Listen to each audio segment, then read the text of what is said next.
অবসান হচ্ছে বিএনপি নেতাকর্মীদের অপেক্ষার প্রহর। দেশে ফিরছেন তারেক রহমান। আগামী ৬ অগস্ট বিএনপির বিজয় মিছিলে সশরীরে তারেক রহমান উপস্থিত থাকবেন বলে জানা গেছে। তারেক রহমানের আগমন ঘিরে দলীয়ভাবে বিভিন্ন প্রস্তুতি নেওয়া হচ্ছে। কিছুদিন ধরে রাজনৈতিক অঙ্গনে এমন আলোচনা আর গুঞ্জন চলছে। যদিও তারেক রহমান ঠিক কবে নাগাদ দেশে ফিরছেন সে বিষয়ে ঢাকায় বিএনপির নেতারা সুনির্দিষ্ট করে কিছুই বলতে পারছেন না। তবে তারা বলছেন শিগগিরই তারেক রহমান দেশে ফিরবেন। তার স্বদেশ প্রত্যাবর্তন ঘিরে প্রয়োজনীয় প্রস্তুতিও নেওয়া হচ্ছে। এদিকে বিএনপির একটি দায়িত্বশীল সূত্র থেকে জানা গেছে, আগামী অগস্ট মাসের শুরুর দিকে তারেক রহমানের দেশে ফেরার সম্ভাবনা রয়েছে। সেটা হতে পারে ৩রা অগস্ট। তবে সেটিও চূড়ান্ত কিছু নয়। বান্ডেল থাকলে প্রতি সেনমানিতে টাকা বাঁচবে। বিকাশ সেনমানি বান্ডেল কিনে জিতুন প্রতি লেনদেনে।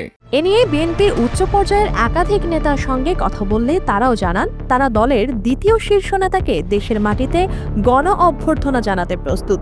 কিন্তু তিনি এখনই ফিরবেন কিনা সে বিষয় চূড়ান্ত হয়নি। এক্ষেত্রে আগামী জাতীয় নির্বাচনের দিনক্ষণ, দেশের রাজনৈতিক পরিস্থিতি আর ব্যক্তিগত নিরাপত্তা সহ নানা দিক বিবেচনায় নিতে হচ্ছে। তাই কোন সময় দেশে ফিরলে বিএনপি রাজনৈতিক অর্জনের পাশাপাশি ব্যক্তি তারেক রহমানের প্রত্যাবর্তনটাও উজ্জ্বল হয় সেটিও দেখার বিষয়। জুলাই আগস্টের মধ্যে তারেক রহমানের ফেরা নিয়ে নেতাকর্মীদের একটি জোরালো আলোচনা আছে, যার কারণ জুলাই গণ অভ্যুত্থানের বর্ষপূর্তি উপলক্ষে বিএনপির ৩৬ দিনের কর্মসূচি নিয়েছে। এর মধ্যে স্বৈরাচারী শেখ হাসিনা সরকারের পতন আর পলায়নের বর্ষপূর্তিতে ঢাকায় বড় সমাবেশ করার পরিকল্পনা আছে বিএনপির। ওই সমাবেশে তারেক রহমান উপস্থিত থাকতে পারেন। নেতাকর্মীদের মধ্যে এমন আলোচনা রয়েছে। তবে ঢাকায় দলের উচ্চ পর্যায়ের নেতারাও বিষয়টি নিশ্চিত করেননি।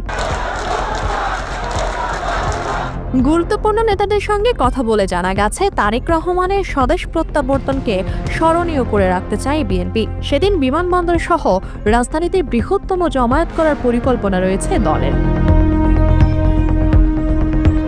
লন্ডনে অন্তর্বর্তী সরকারের প্রধান উপদেষ্টা অধ্যাপক মোহাম্মদ ইউনূস আর তারেক রহমানের দ্বিপক্ষীয় বৈঠকের পর যৌথ ঘোষণা অনুযায়ী আগামী বছরের ফেব্রুয়ারির প্রথমার্ধে নির্বাচন অনুষ্ঠান হওয়ার কথা। তবে কোনো অনিশ্চয়তা তৈরি হলে তখন সরকারের ওপর চূড়ান্তভাবে চাপ তৈরির জন্য তারেক রহমানের উপস্থিতি জরুরি হয়ে উঠতে পারে।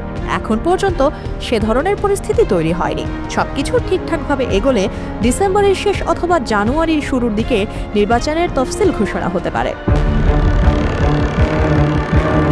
ধারণা করা যাচ্ছে তারেক রহমান দেশে ফেরার পর গুলশান ২ অ্যাভিনিউয়ের রোডে ১৯৬ নম্বর বাড়িতে থাকবেন। ১৯৮১ সালে রাষ্ট্রপতি জিয়াউর রহমান শহীদ হওয়ার পর তৎকালীন সরকার বেগম খালেদা জিয়াকে এই বাড়ি বরাদ্দ দেয়।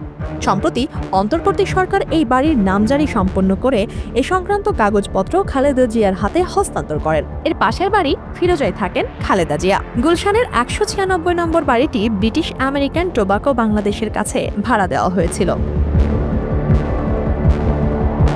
জানা গেছে ব্রিটিশ আমেরিকান টোবাকো এবছরের শুরুর দিকে বাড়িটি ছেড়ে দিয়েছে।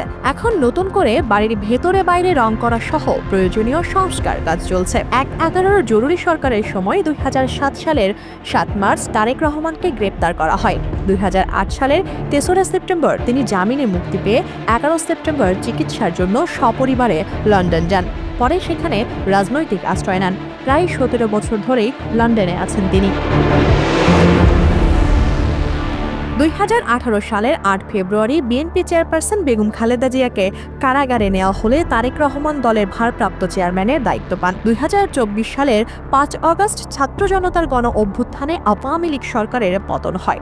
এরপর তারেক রহমান প্রায় সব মামলা থেকে অব্যাহতি পান। তার দেশে ফেরার ক্ষেত্রে সরকারের দিক থেকে কোনো বাধা নেই বলে জানিয়েছেন অন্তর্বর্তী সরকারের স্বরাষ্ট্র উপদেষ্টা লেফটেন্যান্ট জেনারেল জাহাঙ্গীর আলম চৌধুরী।